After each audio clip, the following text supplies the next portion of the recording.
To yell or not to yell? That is the question. Or better yet, to scold or not to scold. So if we really, as coaches, want to get through our athletes, do you really think that yelling can be one of those greatest methods? And some coaches would say, well, it's the way that it has always been done.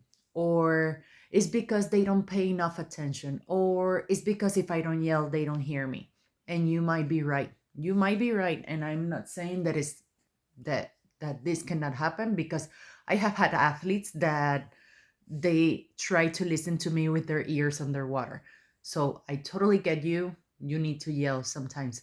It's about the way that you, like, if you constantly do it, because we are used to receiving this type of treatment when we were younger. Instead of being taught what was it that um, we needed to do, we needed to acquire, we were actually yelled like, what are you doing, put your leg up and get your legs tied, and which is, you're giving directions and you're saying it in a loud voice, right? um but I want to find other ways to coach towards elite level. And maybe you can help me out with this one, because I actually have struggled. When I was coaching national teams, I would struggle because I really want them to push, like I wanted to push them so hard, because it was the way to do it. uh, Physiology wise, we need to push our athletes to their limits, to them, so that they can even improve themselves right from where they are. So as coaches, we need to be really aware of, like, what where is it that technically, physically, volume, intensity, how do we want to push them to the next level? We want to be conscious about this. I'm really not wanting to talk about, like, I this is that my next point. My next point is, I know how in some cases, not all cases, a lot of coaches think, and I do wonder too if this is the method, that the way to push them to the next level, because I am building elite athletes, I am putting pressure on them, I am taking, like, I'm pushing them mentally to that next level. I am like pushing those trigger points to see how far I can take them, to prepare them to that next level, etc. And that is like something that I haven't uh, truly found the right answer to, because I want to be at peace where I train. I used to yell in my trainings. I used to yell. I used to be mad. I used to go mad at trainings. I used to be mad at my athletes. And then I was like, I don't want to be this person. Like, I got tired of myself. And I didn't want to be this type of person that was yelling and scolding at my athletes for really nothing. And it was much more about, like, oh man, it was because I wasn't finding the way to talk to them, until I found out that by understanding how they understood me, how they listen, how they learn individually, that was the way for me to get better at my work towards them, right? Which, in other words, I had to do the job. I had to learn from my athletes. I had to learn from the way that they learn, right? So then it was a process. It was a really big process, and now I know that I can push them to the next level, um, with direction, with specific technical direction. You need to put your hands here. You need to stretch the back of the leg. It feels like you're pulling your leg out of your hip, like things like this, just crazy things to make them think about what they really need to think about, which is like the how to push themselves to that next level, right? So like now is that line of like teaching and pushing. How far do we take that line? All of this came out because of Andrea Fuentes got criticized for a post that she did in one of her stories, which I thought was really cool. And it talked about adapting to some people adapt to the pressures and others complain about it. And of course, I guess she got hit because it was misunderstood.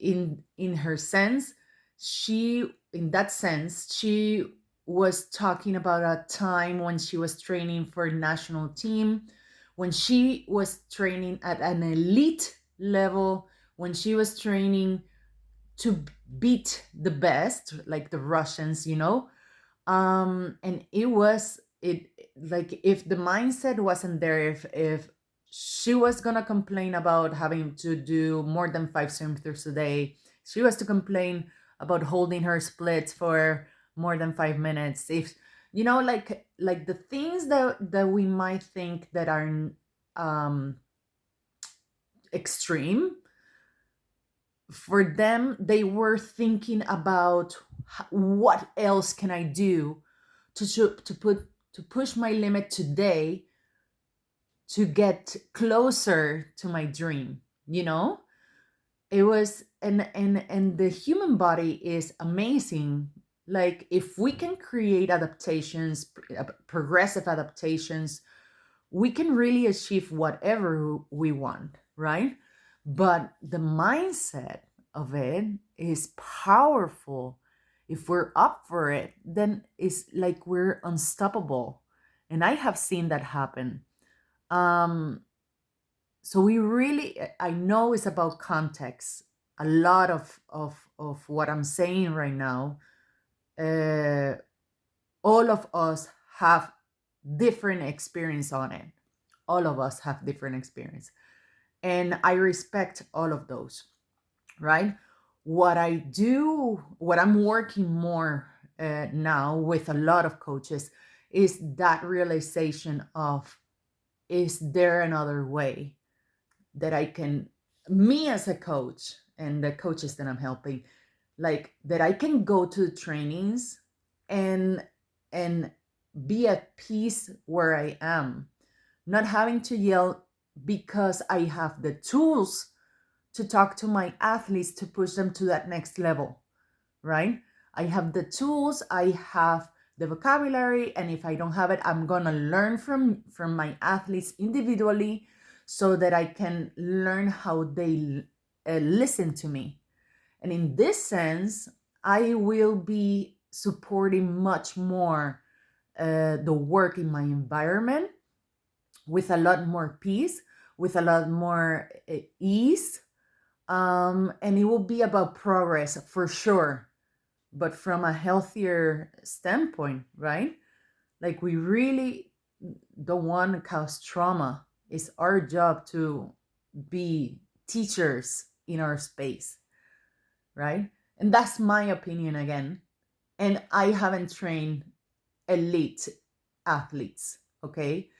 So I have trained a lot of really great athletes though, and to really great levels, but not elite level. So then, you know, I take myself apart from that, and if I was in that position, I will definitely learn about their learning style and how can I push them to that next level, because it's about adaptation really.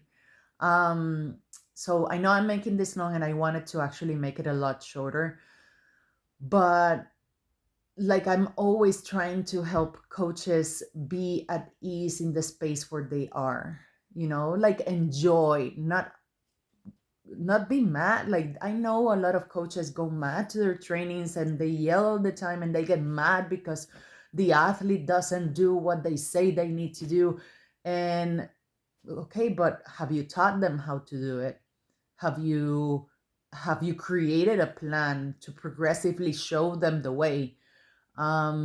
Do you know, like in a lot of cases, they haven't learned how to do a proper egg beater, how to do a proper picking up their legs to an egg beater from underwater, so then they are late on the counts.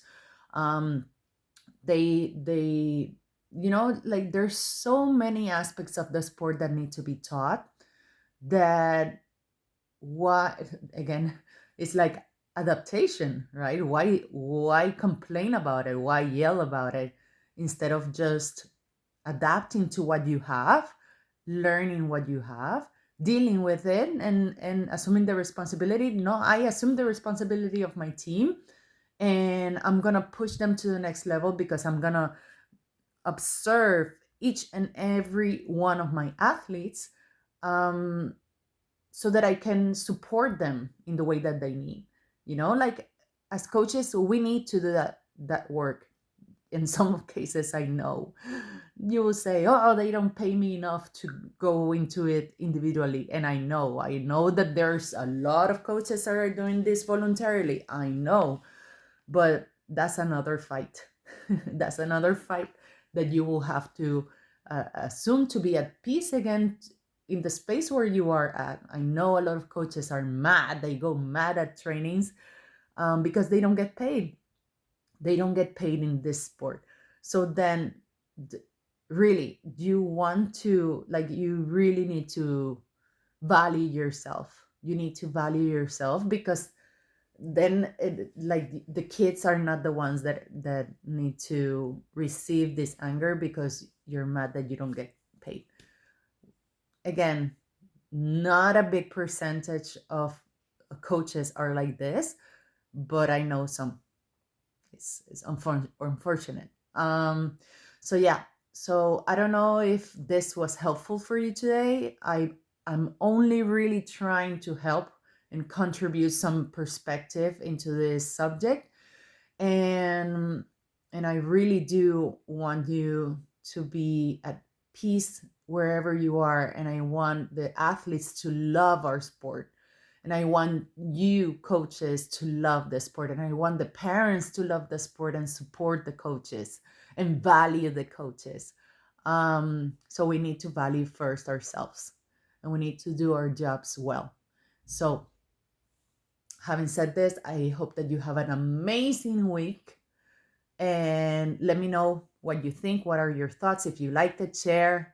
Let's start talking about this, because it's a very, very, very important subject. And I do want to talk more about it, actually. So if you think that we should talk more about it, let me know. Take care. Have a great week. I'm Leilani Torres, your artistic swimming mentor. Bye.